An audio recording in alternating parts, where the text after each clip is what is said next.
it is incredibly helpful to be able to distinguish, okay, that was my dream, but now it's over and I'm moving onward. That doesn't mean you're not taking the pain with you, but you are moving onward and looking forward to having a future that is fulfilling and purposeful. Welcome to the Blueprint Breakers podcast. What is a blueprint breaker? If you live your life outside the typical traditional lifestyle blueprint, you are a blueprint breaker.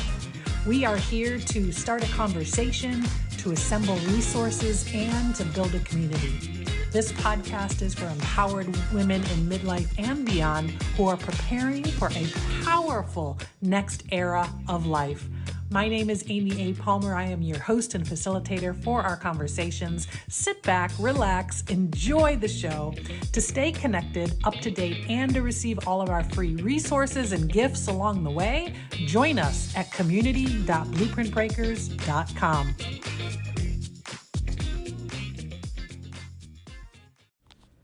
Do you have an aspect of your life that hasn't turned out as you had hoped? Do you struggle getting past that? Or do you experience grief and loss over what might have been? Today's episode dives into the topic of navigating grief and loss while simultaneously experiencing joy, fulfillment, and purpose.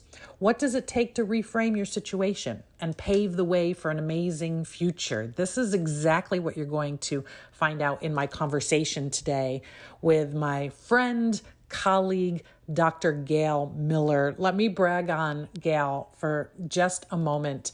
I met Gail virtually earlier this year when we were both part of a mastermind.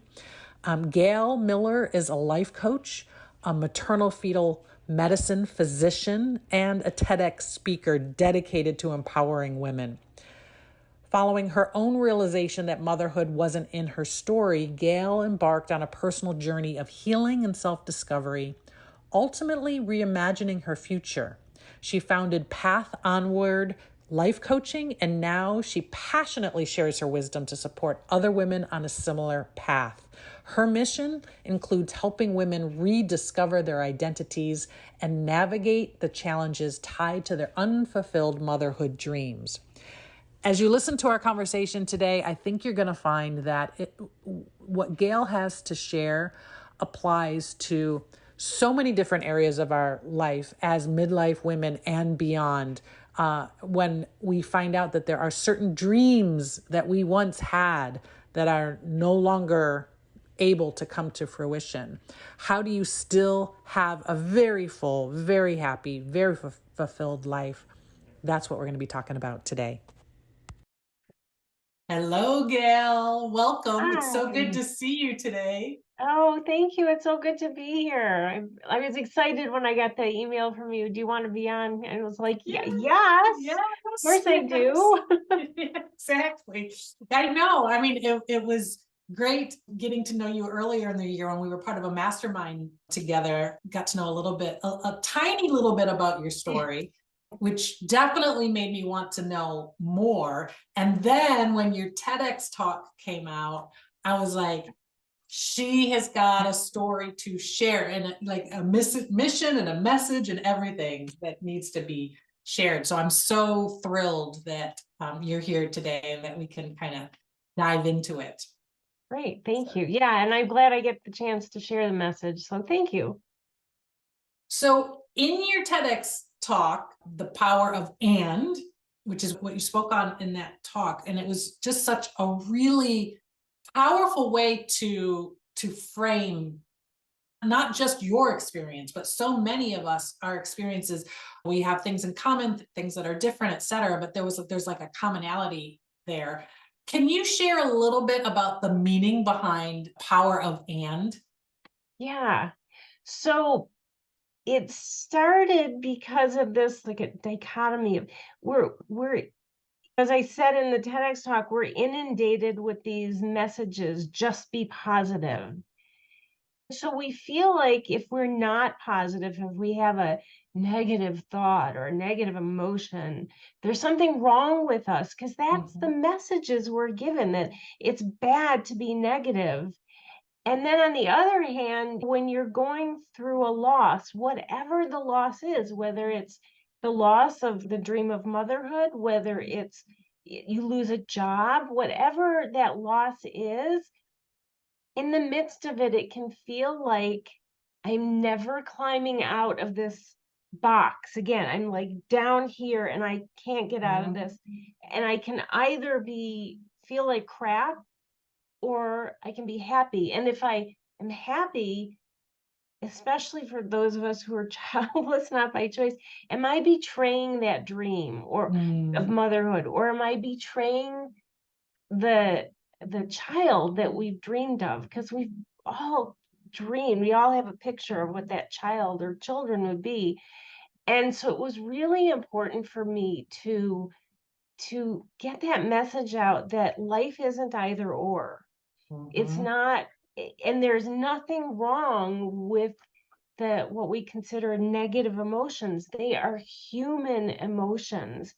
And without them, first of all, we wouldn't appreciate the good parts, right? What do we have to compare it to? So, like, it becomes this sort of, if the good times become this sort of like we get numb to it, right? Right. So, it became something that I so wanted to get this message out that you can experience a loss, you can experience something awful in your life. Life won't go the way you planned, and you can honor that and the pain of it and also live a fulfilling life. And so that's where the and came from, because it's like it's never either or. There's always an and. There are times where it's a family member or a friend or whoever that you love them, but you don't like something that they're doing. So I love you and, right? Right. So that's where the power of and came from. Okay. Well, it was just it was a really incredible way of articulating something that I know that we've all experienced and that I've experienced at different times, that I was struggling with identifying. Years ago when I lost a significant other, I definitely experienced this time of, well, I can't be happy again. I can't have joy again because that is betraying my loved one. And I was afraid to like give up on that loss. And it took a long time to learn both can be true. You can still find new happiness, you can still find joy, you can still find fulfillment, and still be grieving and still feel Yeah. sadness. Yeah. Um, so I definitely have experienced that, and also with being childless, not by choice, same thing. And in many ways, that's it's even more difficult in a different way because it's less tangible, with the loss. And it's hard to sometimes see past that. So I think that message that it can all happen together I think it's very universal. So thank you for that. Oh, well, thank you for saying that. And I think with the pain of being childless, not by choice, part of the like kind of additional layer, if you will, of pain is that we're told to get over it. Like Mm-hmm. society doesn't recognize this as Right. a loss, right? Right. Because it's not a human that you can touch and feel. Right. So like you don't even have support from community often because people don't get it. They just don't see it as a loss. Right. So yeah. Yeah. Yeah. That's true. So I'd like to back up a little bit in terms of your path and your journey. What led you to the work that you do, and why do you do it? So it's kind of a long, torturous, tortuous path. So my career, I mean, I'm a physician and my specialty is high risk pregnancies. I know it's ironic. That's I take care of women who have high risk pregnancies, and had actually always imagined I'm going to end up being here because it becomes a joke in the kind of OBGYN community that anybody who's like a nurse or anybody in that field, Mm-hmm. you end up having a high risk pregnancy, even when you're like the healthiest person. So it kind of was in my head where like, no, that won't happen to me, but oh yeah, it probably will happen to me. Well, it didn't happen to me because I didn't have a child. And I had always like, I don't remember a time when I didn't imagine myself becoming a mom. Mm-hmm. And as time went on, and I also imagine I'm going to have the perfect partner with me. And as time went on, and I was not finding the perfect partner or even a decent partner, it was one of those things that you don't realize the time is passing as it is until you're like, oh, wait, what happened here? And so I thought, okay, I, I can do this on my own. Well, I also like you learn as you get older, or I did, and became more confident and found myself, if you will. I hadn't done that before, and I had a parent who was going to treat me as if I was dead, and a boss who would have fired me because this was like many years ago. So he would have fired me if I was a single mom, and I Jeez. would have lost my family. I had no doubt that this my parent was going to sit shiva for me, which is the when someone who's Jewish dies, you the mourning period after. Mm-hmm. And so I didn't have the confidence in myself to one be able to say, fine, if he fires me, I'll get another job. Like I couldn't even imagine. I'd never been fired. In hindsight now, I'm like, why did I let that happen? I could have done something else, and same thing, I didn't recognize that this person who was controlling me this was not a healthy relationship. And why did I let this person control me? But I did. So over time, I kind of gave up on it. In addition, I would add, I ended up in this situation where I was on call like 17 to 20 nights a month. And I was up most of those nights in the hospital, and I couldn't I couldn't even find a time to go for a single doctor's appointment, much less the ones I would have needed. I knew I had fertility issues. So over time I just kind of let that kind of slip away. Right. Um, I was resentful, but also like I can't do this on my own. Um, and then I thought, okay, I've accepted this and this is what life is going to be. But in reality, I had buried it and the pain came out in other ways. Mm-hmm.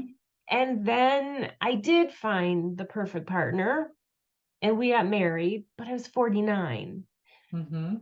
So, and he had 3 kids of his own. We never talked about having kids because I had thought I had accepted it. So we never had that conversation. And then it's like a switch got flipped when we got married. And suddenly it's like, I never accepted this. I really want a child of my own. And then we had the conversation and it didn't go the way I wanted it to, which is, he's like, he's done the terrible twos. He's done, all that. And Yeah. Yeah. and he had one teenager left at the time, which was a whole nother. Mm-hmm. um, and so it just sort of became this, okay, it's just not going to happen. And I did know like my chances of getting pregnant with IVF were slim to none. And Mm-hmm. he's like, I don't want to risk you getting sick. Like, of course, because I see as a high risk physician, I see a lot of women who are older and Mm-hmm. get pregnant, not as old as 49, but and have some really end up quite sick. So Mm-hmm. that sort of passed by too. And it was a day where I saw a photo of myself looking so happy and I didn't recognize myself. And I was like, what? Who is this person? And then it finally dawned on me. okay, that picture was from before I ever knew motherhood wasn't going to happen. And that's when I was like, I have to pull myself out of this. I Mm-hmm. have a wonderful life. It's not what I planned, but I have a wonderful life, and I need to learn how to unite my pain of childlessness with the joy that I have. So I went through coaching and therapy, and neither person was childless. My therapist, who I was seeing for something else, was loved her, but she said at one point, "Oh, I know what you're going through because I had a high risk pregnancy." And it's like, yeah, no, you don't know what I'm going through any more than I know what you went through, the loss of, the what you planned for your pregnancy. But where I got most of my help for childlessness was coaching. And that's when I was like, this is what I need to do. And wasn't finding, like, I didn't even know what childless not by choice was, like, never Mm-hmm. heard of that term. And I wasn't finding coaches or who were childless, Talking about and who, that. right, and that's who they were coaching. And so it's like, fine, I will do it myself. I will become a coach and create a program because when I finally got to that point where it was like, wow, I can enjoy this life that I have, and I can deal with the triggers and all that. And when I finally got to that, it was like, I need to share this. And so I became a life coach, and I created a program that's for women who are childless not by choice, because I think this community deserves it. So that's why I was like, yeah, I have always been about helping other women, and I'm just going to continue in a different way. So how long have you been coaching? Yeah. Let me see. Sorry, I have to remember when I finished. It's going on 2 years. I finished my coaching program 3 years ago, but um, I took time that was coaching in general, and then I was Mm-hmm. researching because I wanted to make sure this was specifically appropriate for, you know, the women I wanted to help. So Right. I wanted to create the program, and then I was still working. I still do work, but not very part-time. And so I took time to really research and figure out, what does this group of women need? Need. Yeah. Yeah. Yeah. So over these past few years, as you sort of morphed into this role of helping and guiding other women who were walking this similar path that you did, Yeah. what are some of the things that you've learned about grief and about the childless not by choice community? Like, what have you learned along the way? So I've learned that there, just like in everything else in life, there are kind of stages. So there's that stage of, like, when you realize, okay, this is not going to happen, whether it's because you were doing IVF and it wasn't successful and now you've decided not to continue, or your life circumstances that you timed out, have a partner that you're like, this is not who I want to have children with. Whatever it is, when you get to that point, it's very different than when you're a little bit later on in life, when, like, it's not necessarily menopause hits, but maybe it's getting there. Or now you see your friends, they don't just have kids, but now they're going to high school graduations and weddings, or now they're having grandchildren, Yeah. and it hits you in a different way. And Mm-hmm. so I learned that the grief, first of all, grief is never linear, but it's really up and down with being childless not by choice. And things that didn't trigger you before will trigger you now that you're a little older. Or I had a client who couldn't be around any kids, And then it became, well, I can be around high school kids, and that wasn't triggering. But then that changed for her because now her friends are having grandchildren. So now Mm. babies are again triggering for her. Mm-hmm. Um, for me, I was watching, there was the Today Show, and when Hoda Kotb, I don't know if you're familiar, but she Yeah. first adopted her child, and Mm-hmm. they announced it, and I was like, I felt like a wall of bricks fell on me, and I couldn't like figure it out, and I sat there and I realized she was 49. And 49 is when I was like, okay, if this isn't going to happen, then let me adopt. I'll try to adopt. And never before would someone adopting a child have triggered me. But Mm-hmm. now this is like, okay, this should have been me, and that Mm. triggered me. So Right. we go through stages of it, and we're always told, get over it. It's been long enough. And no, grief doesn't take, it doesn't like have a deadline or a timeline. So that was my biggest like aha, that it's not just that grief isn't linear, but that it changes over time what things trigger us. And for some women, they do get to a point where they're like, you know what, I've created this life that I love that I wouldn't have had if I had children, and I'm okay with it. Mm-hmm. And there's nothing wrong with that. So that was my biggest takeaway, is recognizing that it comes in waves. Yeah. Yeah. Yeah. I can relate to that because I feel like I first went through the grief in my 40s, like maybe my early to mid 40s, and dealing with all the emotion of it and everything. And then I thought that I had handled it, and I thought that it was like resolved and I'd moved on and I'd accepted my life and all that.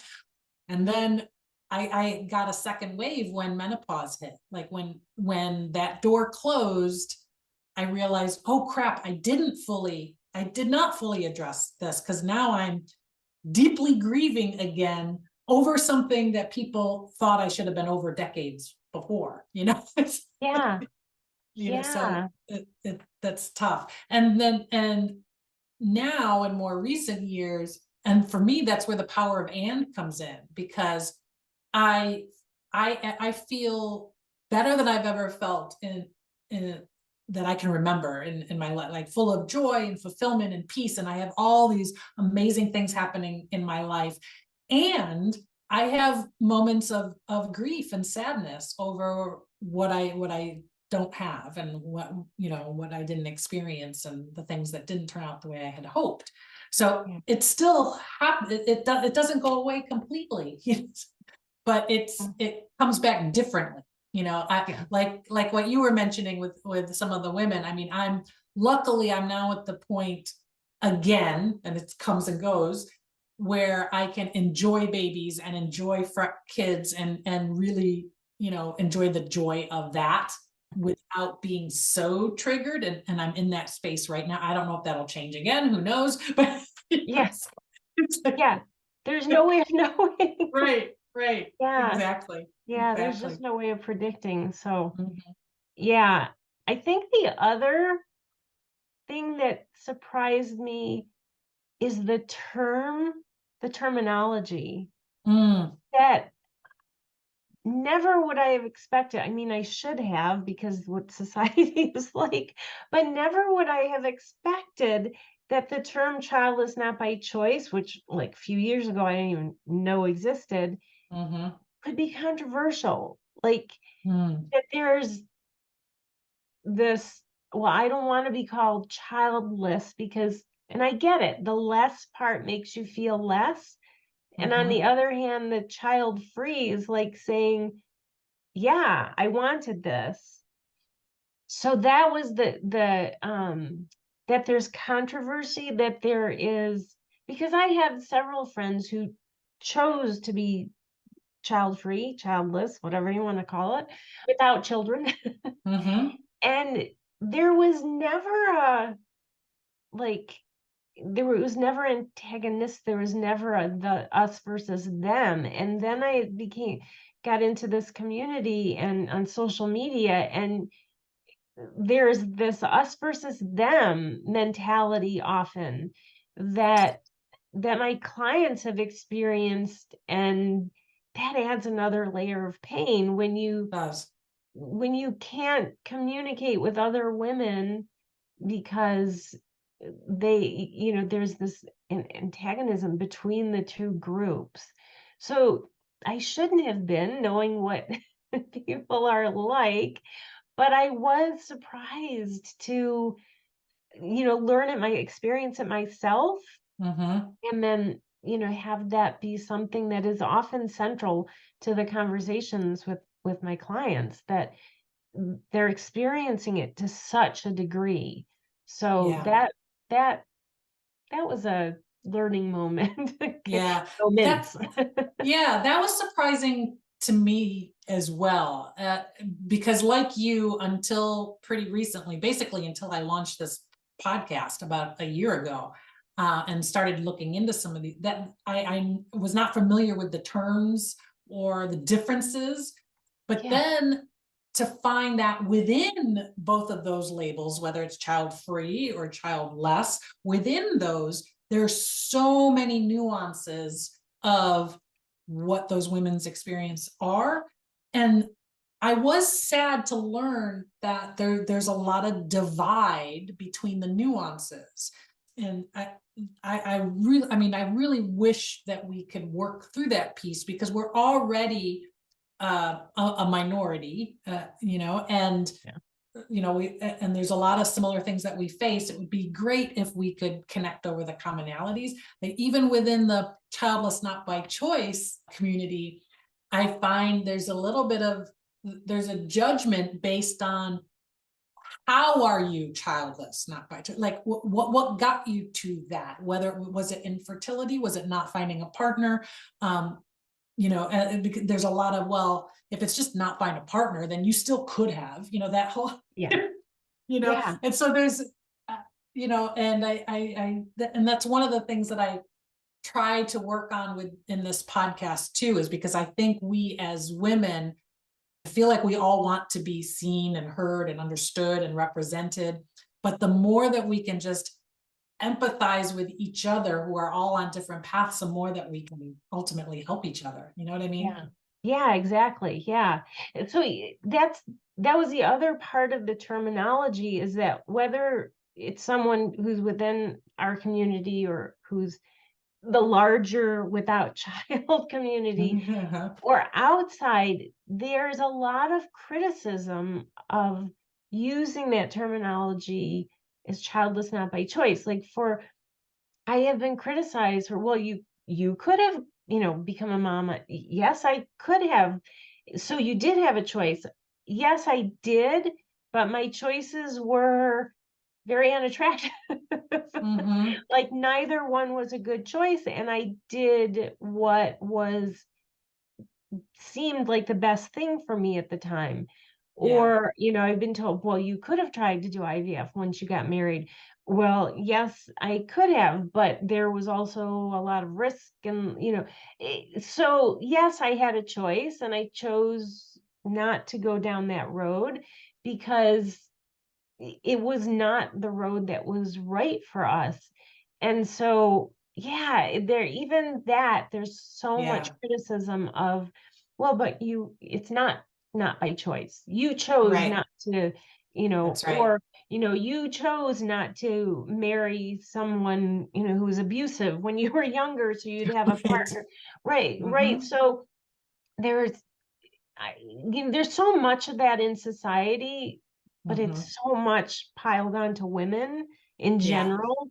And Yeah. then to take a term like that and like really rip people apart who are already ripped apart in their hearts, like, really, is Right. that necessary? But yeah, people Yeah. have that need to, yeah, I wonder if it's because I'm always like trying to peel back the layers and figure it out. I mean, I wonder if people just are so, because it's such a when you think about it objectively, it's such a devastating loss to experience, right?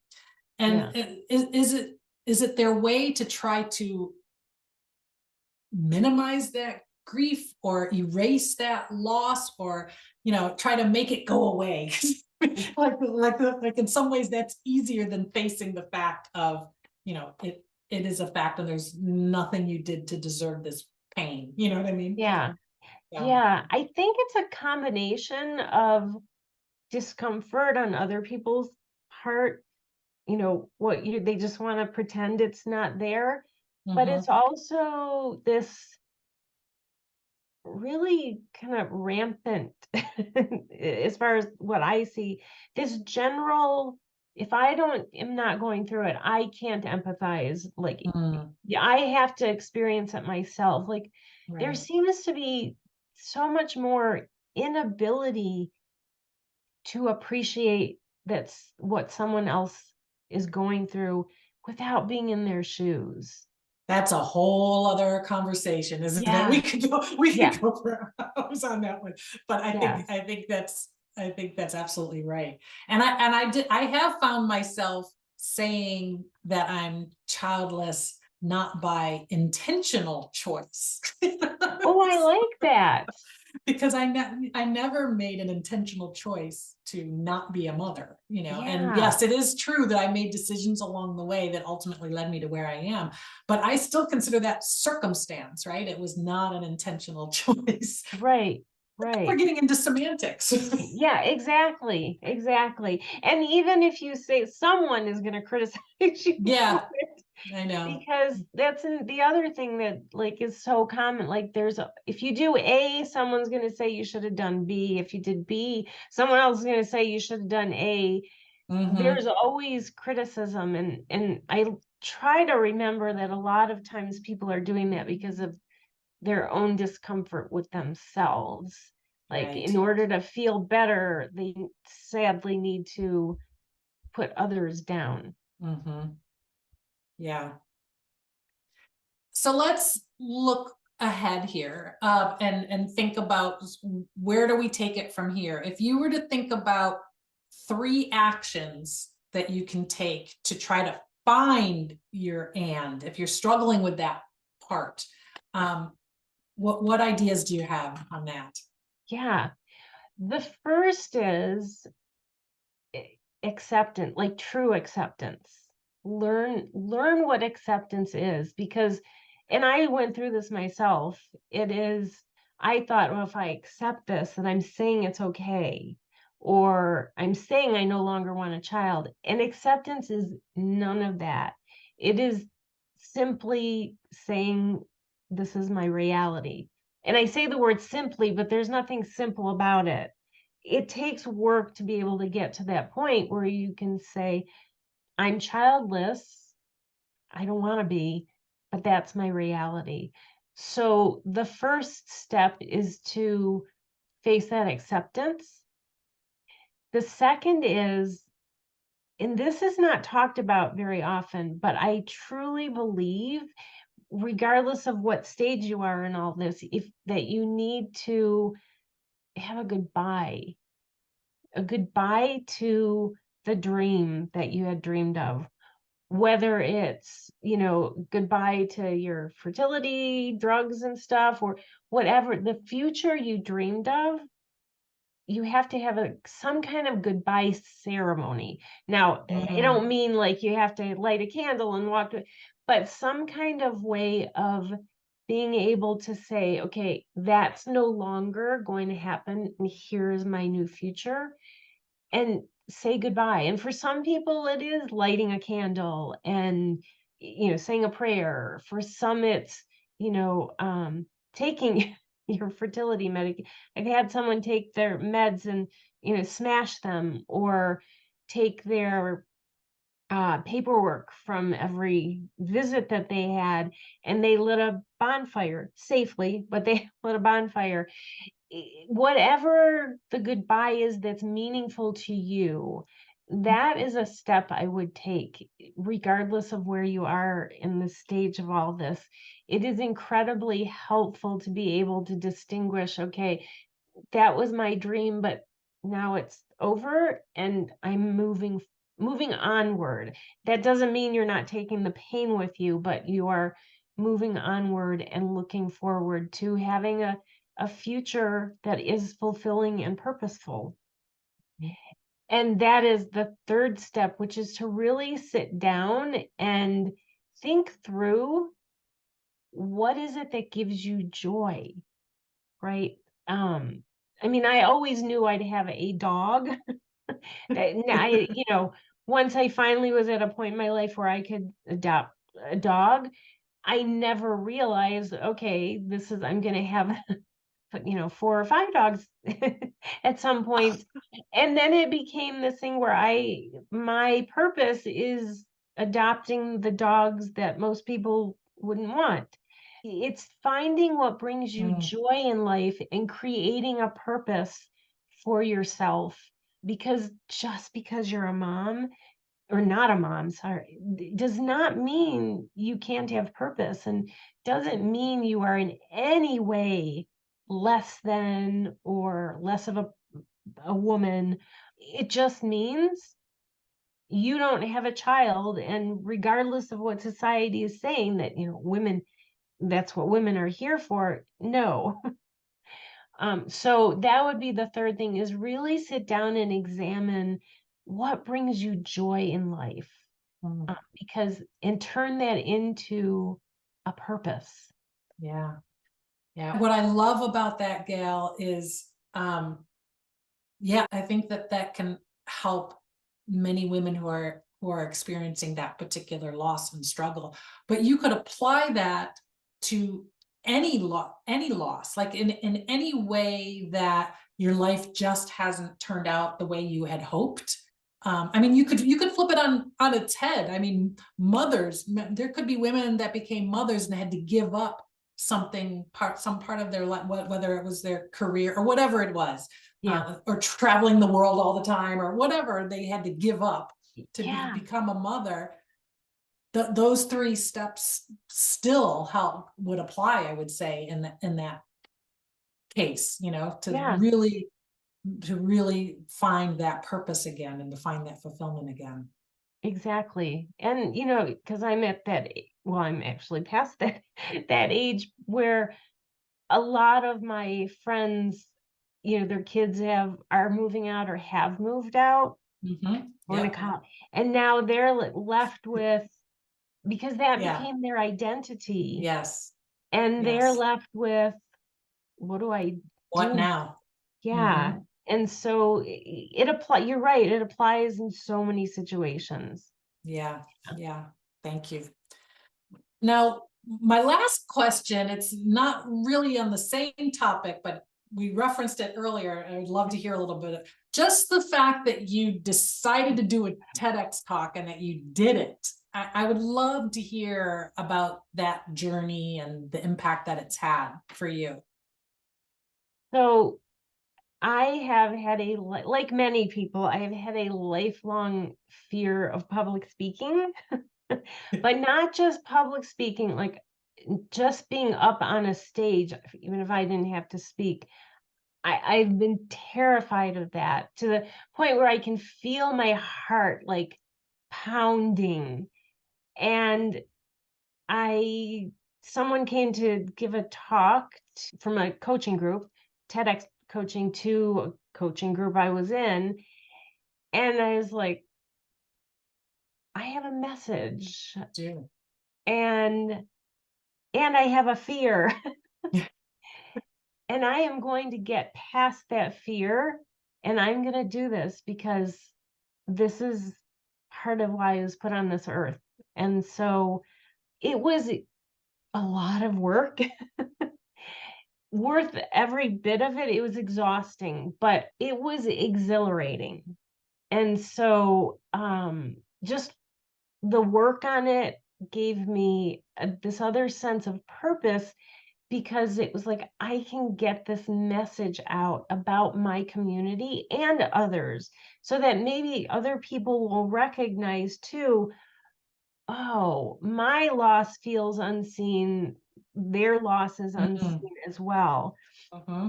And so I, you know, I got accepted and worked on this. I had a speaking coach because I had to, do public speaking. And I've had people come up to me afterwards and be like, "Are you okay?" Because my voice was shaking so badly. I had one situation where it was one of these where I was presenting a research project, and what the audience does, all these like academicians, they rip apart the person who is giving this presentation about this is what I want to do. And they had done that to the people ahead of me. And they got to me, and my voice shook so badly that nobody asked me a thing because they felt so badly. For you in that case. It worked for me in that case. So I was like, I need a speaking coach because I certainly can't get up and give a TEDx talk with my voice shaking and cracking. And so Mhm. um it was a lot. The person I worked with was just amazing. I thought she was in her 60s. She's just turned 80. She's just this little ball of fire. And I had fun working with her. And she kept saying, "Okay, have fun with this."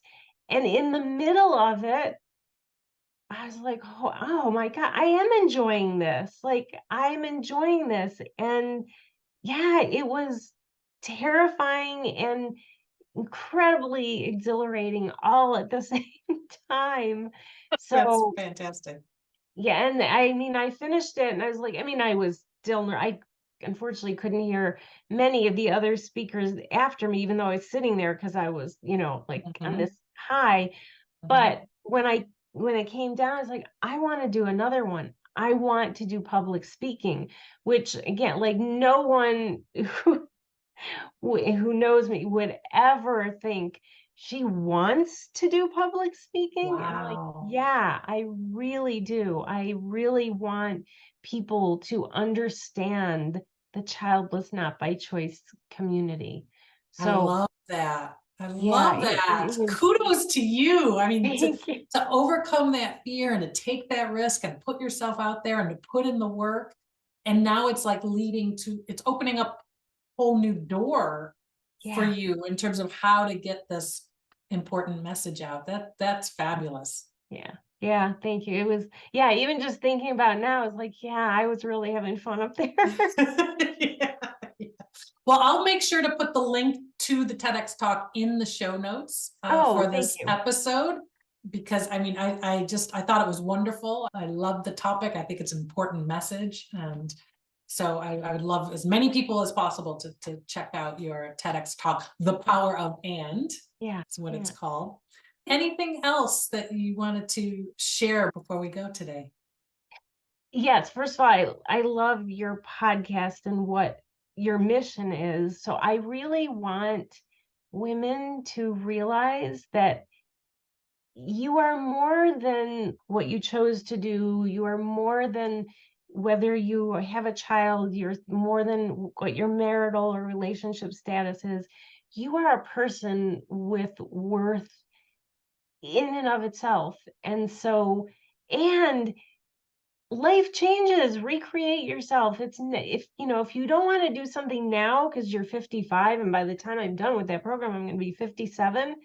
By the time, even if you don't do that, you're going to turn 57.